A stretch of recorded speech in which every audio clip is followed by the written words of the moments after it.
It's pretty amazing how something really small can, trigger such a huge reaction in us. Absolutely. We all have things that bug us, I suppose. Yeah, but imagine that little annoyance becoming a real life-altering fear. Right. And what one person just brushes off can be, well, a source of major anxiety for someone else.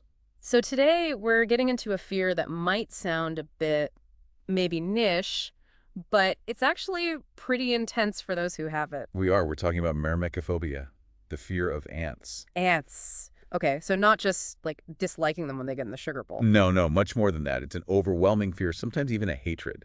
It's a specific phobia. And the name itself, Myrmecophobia. It Yeah, comes from Greek, right? it does. Myrmex for ant and phobos, as you probably know, means fear. So, yeah, fear of ants, basically. And it can be really disruptive, actually affecting people's day-to-day lives. That's what our sources suggest. Definitely. And it's interesting, sometimes it's not just ants. The information we looked at mentions a link. Uh-huh. It can sometimes overlap with a broader fear of insects, entomophobia, or even spiders, arachnophobia. So it can be part of a bigger picture of anxiety around creepy crawlies, potentially. Potentially, yes. Or it's standalone. But either way, it can really impact how someone lives. How does it actually, show up? What does this fear look like in practice? Well, the sources mention things like a real fear of ants contaminating food. Okay, I can sort of see that one. Yeah, leading to maybe obsessive checking, cleaning rituals, that sort of thing. Or just the dread of, like, a home invasion by ants. Right, picturing swarms of them. That sounds stressful. It really can be. It creates this constant background hum of anxiety for some people. And it's not just worry, is it? There are actual physical symptoms involved, too. Pretty intense ones, from what I gather. Oh, absolutely. Psychologically, you've got the anxiety, obviously, but also things like intrusive thoughts. Like images of ants just popping into your head. Exactly. Or constant worries. It can Mm. mess with sleep to nightmares, difficulty falling asleep. Ugh. And I guess you just try to avoid ants at all costs. Avoidance is a big one, yeah. Going out of your way to steer clear of anywhere you might encounter them. And the physical side. You mentioned that was intense. It really can be. We're talking sweating, heart pounding, feeling short of breath, even trembling. Wow. For an ant. For someone with a phobia, yes, it can escalate to a full-blown panic attack in some cases. Gosh. What else? Nausea, dry mouth, feeling dizzy, headaches, sometimes even numbness. It sounds like a lot, and it is. It's genuinely distressing. It really sounds debilitating. So where does something like this actually come from? What causes it? Well, the sources point to a couple of main possibilities. One is, perhaps unsurprisingly, a past traumatic experience. Okay, like a really bad ant bite or being swarmed as a kid? It could be something direct like that, yes. Yeah. Or, interestingly, it could be more indirect. Indirect. How so? Like maybe ants were just present during some other scary or upsetting event. The brain makes an association, even if the ants weren't the actual cause of the trauma. Ah, I see. But it's not always linked to a specific bad memory. Apparently not.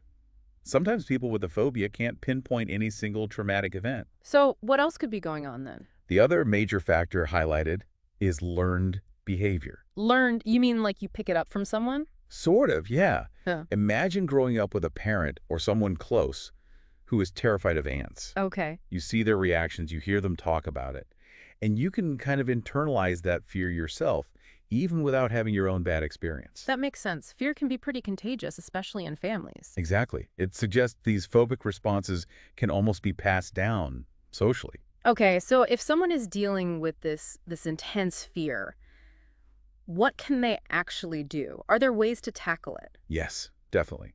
Therapy is often very effective. The sources mention two main types. One is exposure therapy. Exposure therapy. Right. That sounds, wow, terrifying if you're scared of ants. How does that work safely? It's very gradual and very controlled. That's the key. You don't just, throw someone into a pit of ants. Okay, good. No, it starts really small. Maybe just looking at pictures of ants. Mm. Then maybe watching videos. Uh-huh. Taking tiny steps. Exactly. Each step is designed to be manageable. As the person gets more comfortable, maybe they progress to being in the same room as a single ant in a jar, far away. I see. Slowly closing the distance. Precisely. Over time, the goal is to reduce the anxiety response by showing the brain, through safe experiences, that ants aren't the threat it perceives them to be.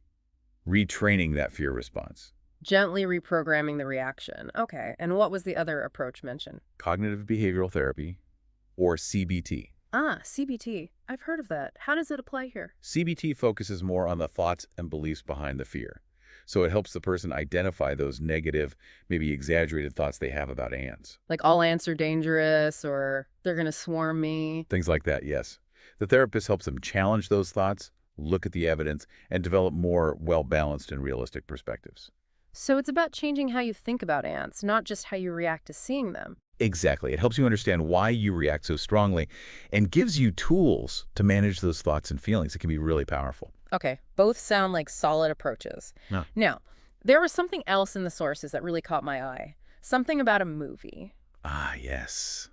That was a fascinating study from 2019 out of Israel, Ariel University and Bar Ilan University. Right, and it involved Ant-Man, the superhero movie. That's the one. They looked at whether showing short clips from the Ant-Man movies could actually help reduce Myrmecophobia. Seriously, Ant-Man.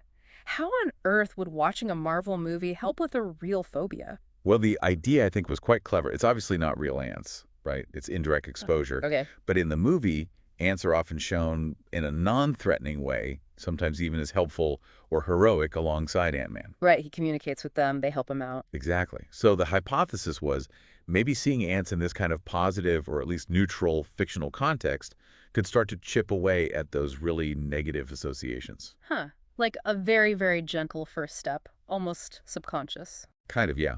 A less confronting way to start challenging the fear, perhaps making someone a bit more open to then trying something like traditional exposure therapy later on. So not a cure in itself, but maybe a surprising way to kind of prime the pump for therapy. That seems to be the suggestion. It's definitely an interesting angle using pop culture in a therapeutic context, thinking outside the box. It really is. Wow. From being terrified by a tiny bug to maybe finding a tiny bit of help from a superhero movie, that's quite something. It is indeed. So, wrapping things up here, we've really gone deep into Myrmecophobia today, this fear of ants. We have. We've looked at what it is, how it can show up psychologically and physically, which can be quite severe. Yeah, and where it might come from those past experiences or maybe learned behaviors. And importantly, the ways people can actually work on it. Things like exposure therapy, CBT. And potentially even a little help from Scott Lang and his ant buddies. Potentially, as a starting point, perhaps. It really underscores that even fears that seem specific, maybe even a bit odd to outsiders, Right. can have a huge impact on someone's life. But also that there are effective ways, and sometimes quite creative ways, to deal with them. Absolutely. And it makes you think, doesn't it, about our own little anxieties or dislikes, things that maybe don't make total logical sense. Mm-hmm. Perhaps some of those have deeper roots than we realize. And maybe, just maybe, there are some less obvious ways to approach them, like finding Ant-Man for your own personal ant problem, whatever that might be. It's definitely food for thought. Exploring those little irrational corners of our minds could be quite revealing.